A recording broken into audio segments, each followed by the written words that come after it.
What is going on, guys? Kenny here from 619 Guitars and Gear, and in today's video I want to answer a question and give my personal opinion on something I keep hearing, and that is, do I need the high-end expensive tools, whether it's StewMac or Crimson or just all the really good high-end stuff that you see out there that is pretty expensive? Do you need that stuff to get a good result when it comes to working on guitars, whether it's fretwork, wiring, cleaning, anything?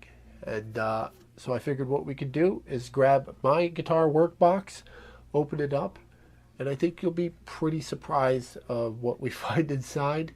Now, I am in no way against those higher end companies, because I do have a few tools from StewMac and Fret Guru and stuff.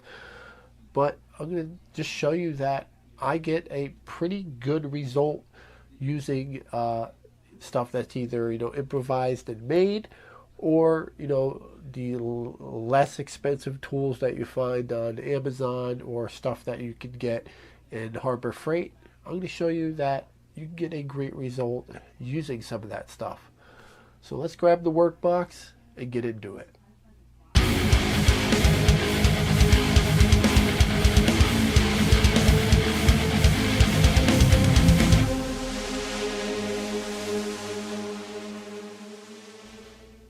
All right, well, before we get inside the box, I want to talk about this toolbox or workbox itself. I used to keep everything in a toolbox, and honestly, after gathering so many tools over the past couple of years, it just got to be too much. I was barely fitting everything inside of it. I used to want to keep all my cleaners and chemicals with my tools, but I decided to separate everything, and I have them out so I have easy, quick access to them. And I also have like a little screwdriver set, and then the Allen keys I use the most.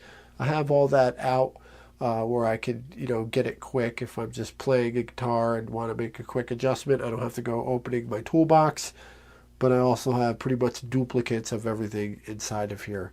So I picked this up at Harbor Freight. It was like 25 bucks, I think, probably 30 now or 35 with everything going up in this world. It's pretty similar to a Pelican, but not quite, but very durable.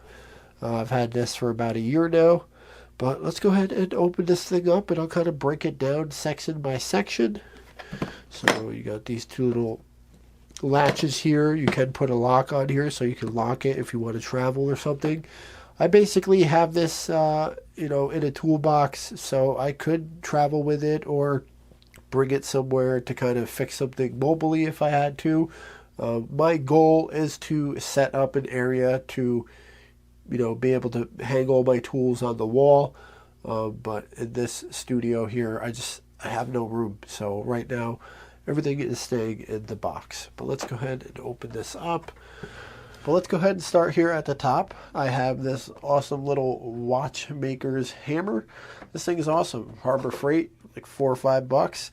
Comes in a couple different ends. Has like a ball peen end. It has a like a chisel end, a steel end, and a polyurethane end. Now the polyurethane end is awesome. Now if I do spot leveling or have a high fret, I always check it with this first, to make sure it's fully seated, because you could have a high fret that's not fully seated, and instead of grinding on it and sanding it down to level it off, you could just give it a couple taps and boom, you're in business. So you can save yourself a ton of time just by checking it. And I always do that first. So this hammer comes in really good use. Then I just have a couple assorted little files, stuff I used to use before I got, a real fret end file and a crowning file. Nothing special. They're pretty cheap, but they've lasted a long time, and I used them a lot. So another bigger 3-sided file. Then I have my Fret Guru fret end file. This thing is awesome. It's has 2 safe edges, so you don't have to tape off the fretboard. I mean, you can, but honestly, I feel like if you're taping off the fretboard, that tiny thickness of the tape isn't going to get you right up against the bottom of the fret where you need to be to kind of, round over that little sharp burr on the fret end or whatever you want to do. This has a beveled end and a flush end, so this thing is really good, and I've used the crap out of this thing, and it has not worn out. I always clean it with a like a brass wire brush when I'm done, so I keep it nice and clean. And yeah, it has not worn out. I think it was like 25 bucks. Might be a little bit more expensive now. Then I just have an assortment of different brushes, some toothbrushes just for scrubbing down fretboards, getting all that gunk off. And something you'll laugh at is this thing right here. This works great for getting, you know, right up against the, you know, where the fret meets the fretboard. You can get in that little gap there. And this is from a woman's hair dye kit. So if your wife or girlfriend or side chick is dyeing her hair and she doesn't use this, steal it, because it can come in really good use. So it's an assortment of different crap like that. I have another file in here, little tiny assorted screwdriver with different ends inside of it. Then I have my other Fret Guru tool. This was like 45, 50 bucks. This is a crowning file, and this thing works really good too. It's the Dagger 2.0. I didn't use the first edition of this. I've only used this one. But this thing is awesome. Like I said, it lasts. I've used it a lot. Hasn't dulled out. It has a medium large end and a large extra large end. Yeah, it's done really, really good. I actually made a video for using this. I mean, it's kind of common sense, but I'll put the link up on the corner of the screen there. So this thing works really, really good. Then I have just some cotton swabs, and then these little glass droppers if you have to precisely drop some CA glue somewhere. Those come in handy. And then, yeah, let's move down to the bottom half here.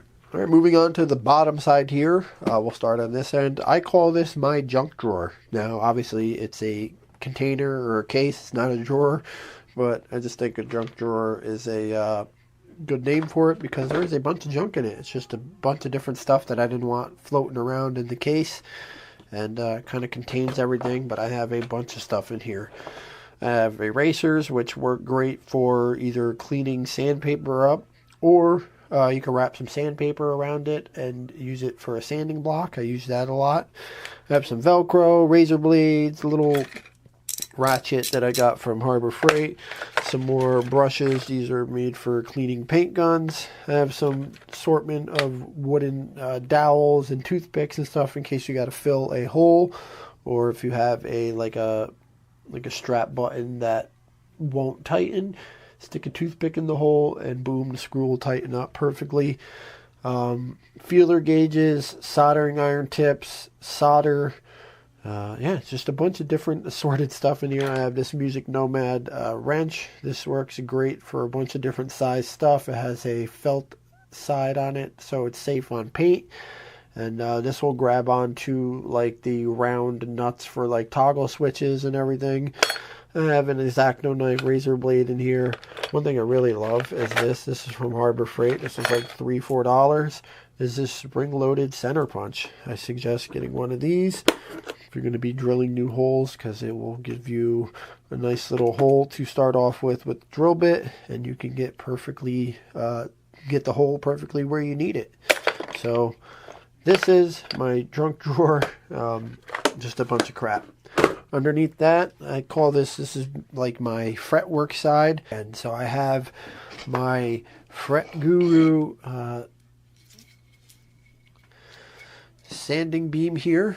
And I believe this is either a 10-inch, I believe.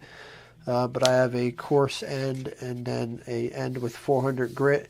Now, it did come with a couple different grits, but what I do is I put some masking tape over it, and then just cut a strip of sandpaper, whatever grit you want to use, and I just glue it to the masking tape. That way you don't have to go out and spend the money on, you don't have to spend the money on sticky-sided sandpaper, which could be a little bit more expensive and harder to find at like Home Depot or whatnot.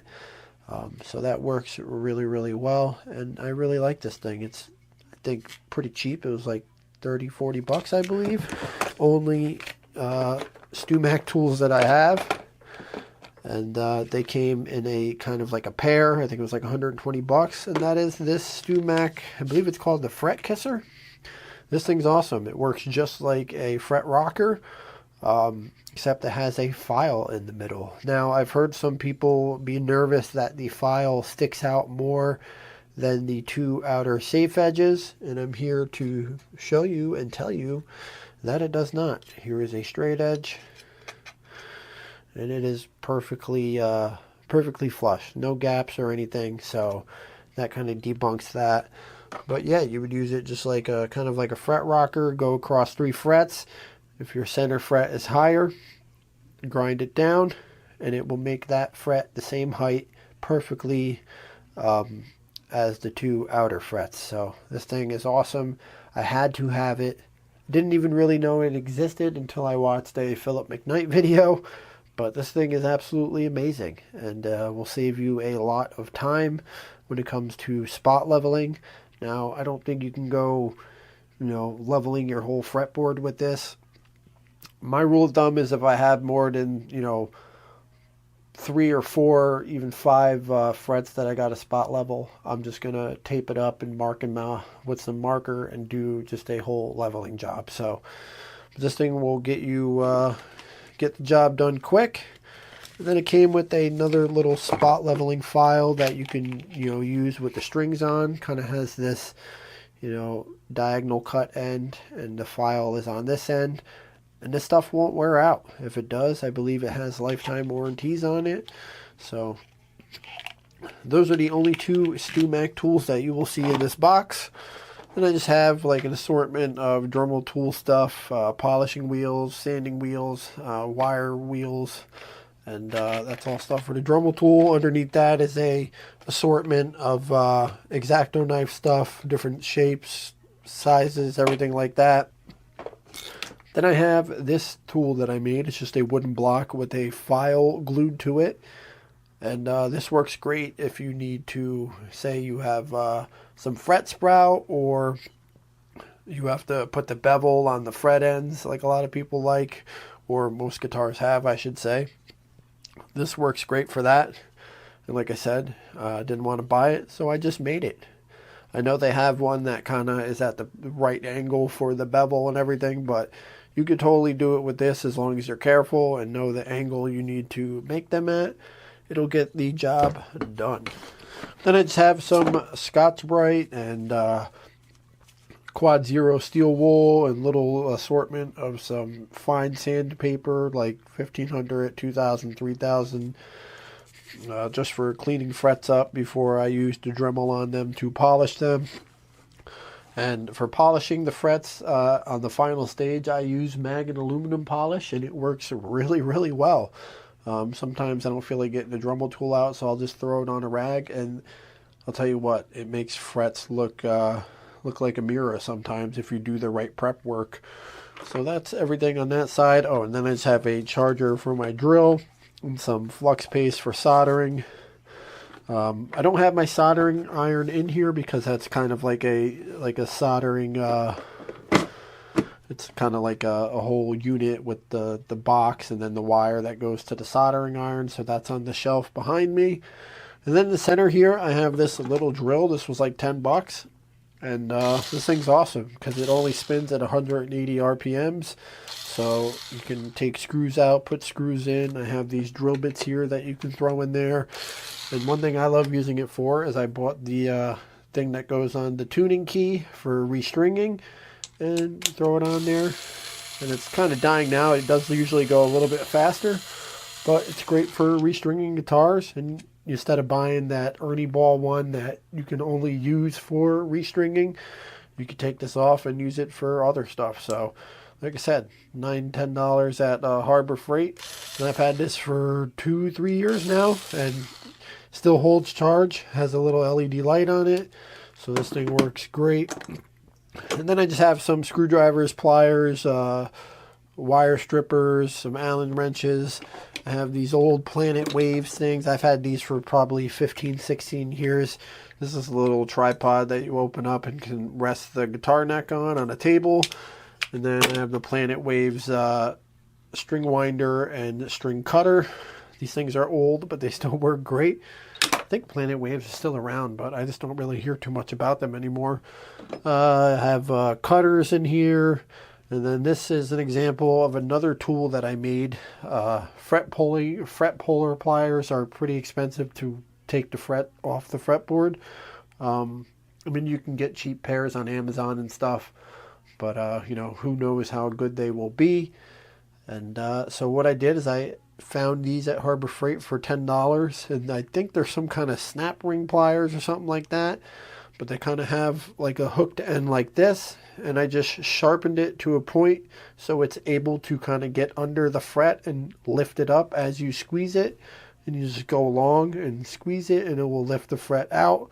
And I can guarantee you this probably removes the fret just as easy or just as fast as regular fret pulling pliers. And you know, as long as you do the right process with heating the fret up and stuff, sometimes you don't even have to, but you don't get any tear out or anything like that. So those work great. Then in the front here, I just have an assortment of pens, markers, paint markers, in case you got to touch something up or mark your frets for spot leveling or crowning or whatever you need to do. So I have an assortment of that. I have a tape measure, assortment of different bits and stuff for the drill or screwdrivers. Then over here I have some scissors, some wire strippers, drill bits that have the hex end so they can go in this drill or whatever drill you want to put them in. These are Harbor Freight also. I think they're like $7 and they're really, really sharp. I have some electrical tape in here. I have my meter. One thing I made for the meter is this 1/4-inch cable with these little tabs at the end. You stick the prongs for the meter on there.